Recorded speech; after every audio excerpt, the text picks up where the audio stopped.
I have a very close friend, my best friend, who's falsely confused. Whether you're guilty or not, whether they find you guilty or not, whatever they're gonna find you, whatever he's gonna, appeal this, whatever the end of the verdict is, whatever it is, even if in the retrial or whatever in the what word am I looking for? Appeal? Even the appeal. Bro, you just said the word. How did you forget it that quick? Not a lawyer. I don't know if you guys know this. Not a lawyer. Didn't. Do I have CT? Probably splash of it. Not gonna lie to you. Watching Brendan Schaub try to reinvent himself every couple of years is like watching a baby never learn to walk. Full marks for effort, but 0 marks for execution. And while he threw in the towel on his stand-up comedy career at the beginning of this year, the unintentional comedy he offers every week on his podcast keeps us coming back for more. The top 250 lolcow business is booming this year. So when I saw the thumbnail and title for the latest episode of The Schaub Show, I laughed so hard that a little bit of pee came out. Conor McGregor Trial for Dummies. And the thumbnail has the Learning Made Easy trademark for dummies. But the funniest part is they're not leaning into it, they're actually being serious. Brendan and his producer Chin really thought they could give us a legal breakdown of the McGregor trial and help to educate all of us casuals on how the Irish legal system works and shed some light on all the little nuances that the lawyers, jury and judge got wrong. Because being thousands of miles away in a podcast studio gives you the best vantage point when it comes to analysing all the facts and evidence. For dummies, by dummies. Nailed it. And honestly, who better than Brendan the business shark Schaub to break down a complicated legal case for us? This is the guy who didn't know he was suing a YouTuber for copyright infringement until over 18 months into the case. He actually thought it was a defamation case. So his lawyers had to get him to sign a declaration that he understood the difference between copyright and defamation and then submit it to the court. But not only that, he lost the case to a degenerate live streamer who was representing himself, or as Brendan likes to call it, pro bono. Now you can start to see why I got so excited to hear Bupper's breakdown of this lawsuit. I don't want to say it's not a thing, but the Conor McGregor being accused of assaulting a woman, it's not big news here unless you're kind of a hardcore, you know what's going on. But as far as like on mainstream media, it's not a thing here. And I've been getting so many DMs and emails like, dude, what do you think of this Conor stuff? And man, is everyone freaking out in America? I'm like, dude, when I say it's not a thing here, the public didn't get freaking privy to it till he actually got convicted of assault. And it was like a ticker on the bottom of ESPN. That's it. I'd say 98% of America didn't even know this was going on, which is insane because over in Ireland, over in Europe, this is like mainstream paparazzi. If people are following it day by day, it's a big deal over there. I knew that was going on, but for the rest of, especially casuals, had no clue. Like my dad, once he saw the ticker at the bottom, was like, Conor McGregor found guilty of, aggravated assault, whatever they're saying it is now. He's like, what? Are you kidding me? And I was like, you didn't know? He's like, no, what's going on? I'm like, oh, buddy, do you have time to chat? Because it's going to be a deep dive. But it's also important to remember this is a civil case. It's not a criminal. Yes. And what an absolutely brilliant way to start this breakdown by saying Conor McGregor was found guilty of assault, only to be corrected by his producer Chin, who's also a known redact, yet still understands the difference between a civil and criminal trial. Throughout the whole 40-minute breakdown, Brendan would refer to the civil court's finding that McGregor is liable for SA as being guilty, which made me tingle every single time. But the sheer arrogance on display from our boy Bupper cannot be ignored. Of course, he had to start it off by explaining to us listeners how he's in a unique position, with his ear to the ground on such matters. He's been following this closely because of his ties to the UFC and his dedication to covering all things MMA in a timely and considered manner. However, there's one unique factor that apparently qualifies him as an expert on this particular legal matter, and it's his relationship with Brian Callen. Never has there been a media personality that threw more people under the bus every week for absolutely no reason at all. You'll see what I mean in a moment. So not only is he part of the 2% of Americans that actually knew about this case, he ain't just some casual who regurgitates what he hears from so-called experts and podcasters.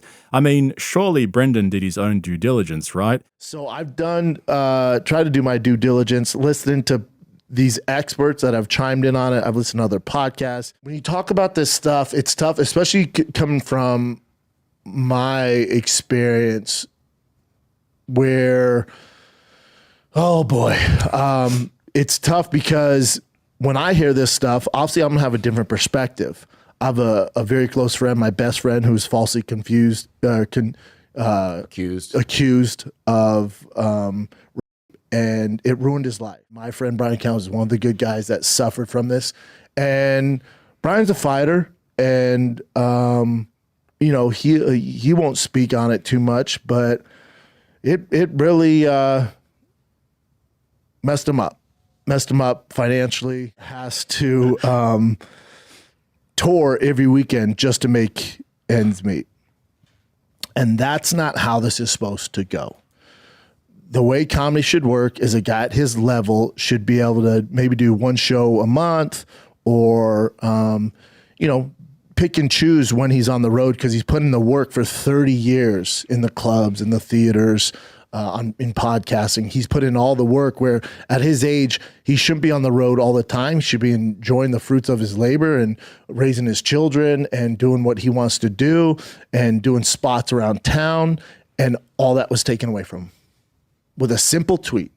No evidence, zero evidence, no trial, nothing. Just boom, hearsay. She said, he said. I know the details. It's not my, job to speak on it, nor do I have that authority. That's Brian's thing. I know the exact details, and it's awful what happened to him. Awful. Ruined his life. Brian does his best, and he does the show. So if you want to support Brian, buy a ticket to a show. Buy a ticket to a show. Watch his podcast. I'm obviously going to have a different perspective on this stuff, where when I hear this stuff, I go, I need to hear more. I think most people go, oh my God, Conor's a piece of shit. I knew it. This guy raped this girl. This is terrible. Because of my experience, I go, I don't believe it. It's on the consumer to figure out and form your own opinion. Don't listen to certain journalists or MMA experts or personalities who despise Conor McGregor. They're going to be biased, and they can paint a picture that's probably going to convince you otherwise. We can get into it, but I just want you guys to know where I'm coming from. I'm going to have a very different perspective because one of my closest friends, my brother, has gone through, not to this degree, but it took everything from him. Just when everyone had started to forget about the allegations against Brian Callen, Bupper starts running his injected lips and reminds everyone about the multiple assault and harassment accusations against Brian over a space of nearly 20 years. And Brendan's done this so many times, he uses the people around him and blurts out details about their personal lives just so he has something to say. Most of the time, he doesn't actually have a point though. For example, he just tried to convince us that he's in an unbiased position relative to other commentators and McGregor haters because he's close to someone who was accused of similar acts but was unable to clear his name despite trying to sue one of their husbands and failing. Honestly, it drives me nuts how often Brendan brings up Brian's allegations. I'll get emotional here. It drives me, if we're being honest, leave this, Chin. Don't edit this out. I'm speaking from my heart. I know you're not going to like this. I'm going to look right. It drives me nuts. Nuts that Brian's at where he's at. I will challenge anyone, any comic, to go on stage after Callen. And you're telling me Brian's not better than 99% of those comics. It drives me nuts that he's not up there with those guys. And you want to outcast him over some bullshit? That's what I don't with. That's what upsets me. So what makes me proud, and not mad, I'm trying to get mad, what makes me proud is he's not going to lash out about it. Brian's cool.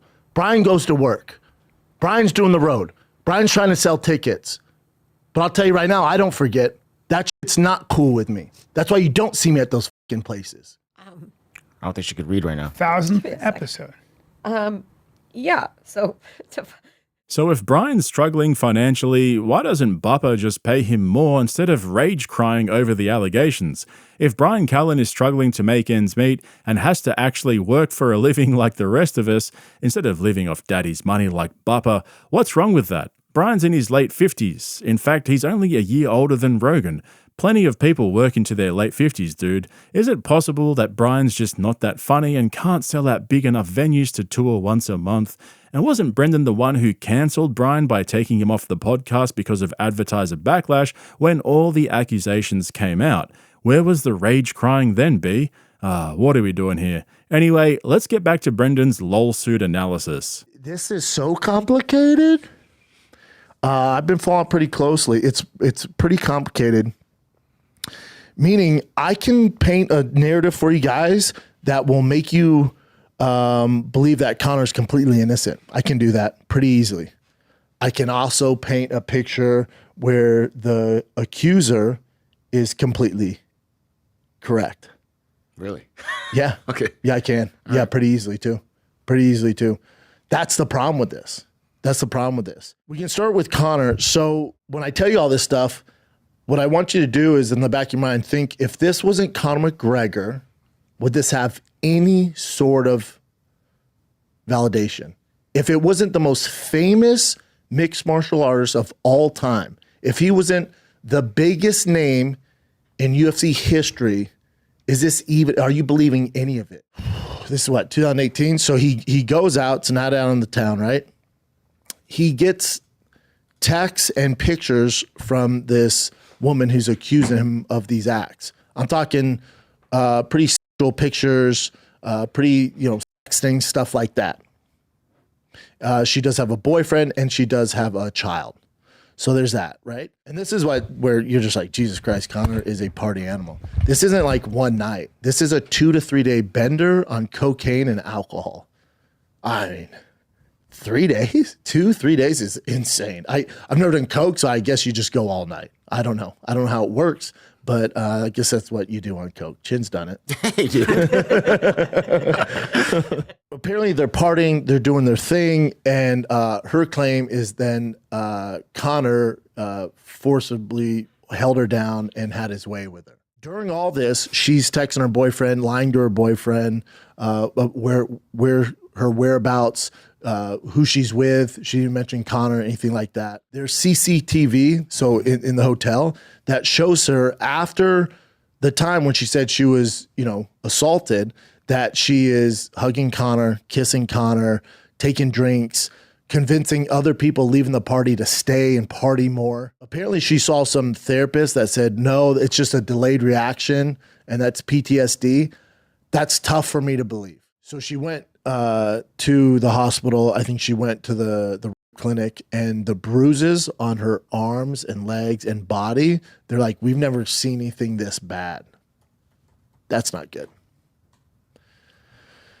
I think that's ultimately what convinced the jury that Conor's kind of at least liable for some of the damages. And now remember, he wasn't found guilty of rape. No. He was found guilty, I think, of assault. Okay, so Brendan brings up some valid points there around credibility. However, these days in courtrooms around the world, especially cases of this nature, there's no generally accepted standard of behavior for an alleged victim.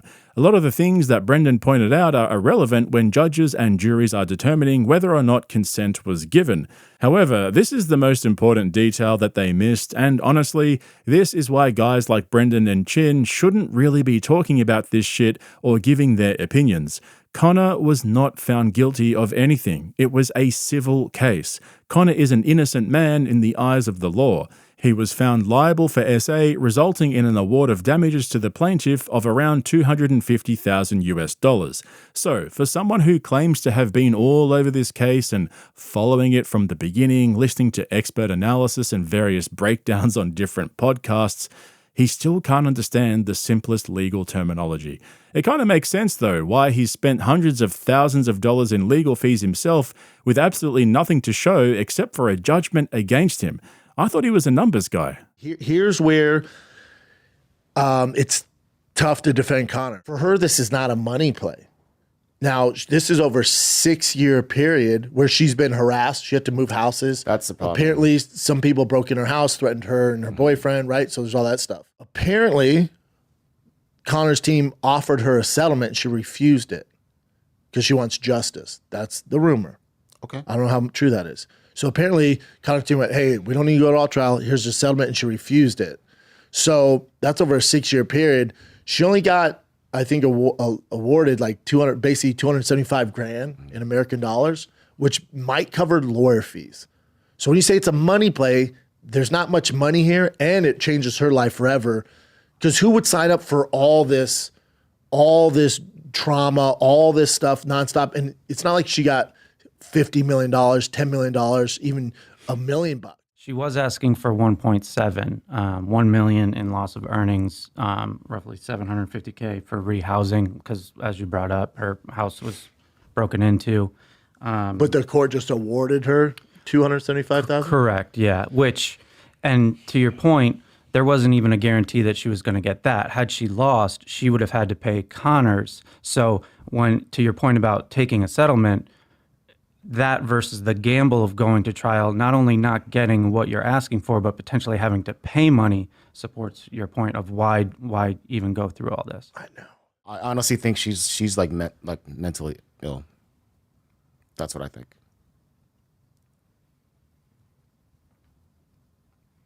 Damn, Doug. Seriously though. I don't know. Okay, so everything they all just said there is almost entirely wrong. First of all, the damages order that got handed down by the court does not include legal costs. So Brendan's theory that a lot of the money will just cover her legal fees is complete bullshit. There will be a separate costs hearing to determine how the legal bills are split up. But generally in these cases, the defendant who lost would have to pay all of the plaintiff's legal fees. However, there is a possibility that she could have to pay Conor's legal fees even though she won, and it's all to do with the fact that Conor offered a settlement that she rejected.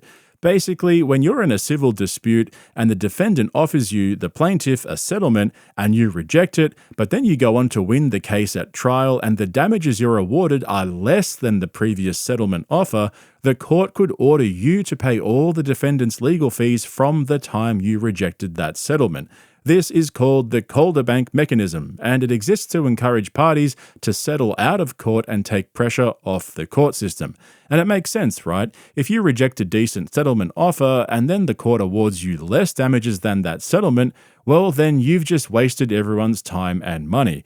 That's why the woman in this case could actually end up going broke, even though she won. And I actually think this is a possibility because if you're in McGregor's position, right, and you've got this woman coming after you, she was asking for $1.7 billion initially. Conor said in court that he's earned over $650 million in career earnings. So I can see how his settlement offer could have been well over the $250K figure she was awarded by the court. In that case, she would then be liable for all of Conor's legal fees after the date she rejected the offer, even though she won. I guess that reinforces Brendan's point, though, that she wasn't in it for the money and that she just wanted to clear her name and get some justice. We'll have to wait and see. It almost sucks to say it. The UFC's moved on from Conor. They have. Me and Case love to see him fight, and a lot of people, but like he hasn't fought since 2016, man. The UFC's flourishing. UFC's booming. Said the UFC did not immediately respond to requests for comment. McGregor has not fought since he broke his leg, 2021. But yeah, he's appealing it. I think I said he hasn't fought since 2016. I mean, he hasn't had a win. Let me correct my statement. Yeah. Fuck me dead. Even when Brendan corrects himself, he's still wrong. Conor beat Donald Cerrone in 2020, dude.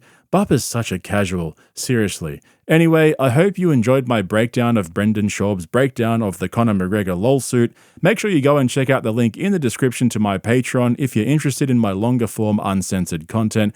While you're here though, hit the subscribe button and make sure you give me a thumbs up if you ended up liking this video. Thanks for watching. I'll catch you in the next one. Well, hello, kids. Monday morning. It is 8:52 a.m. here Pacific time on this chilly SoCal morning. How's everybody doing? Right. Always forget I can't hear you guys.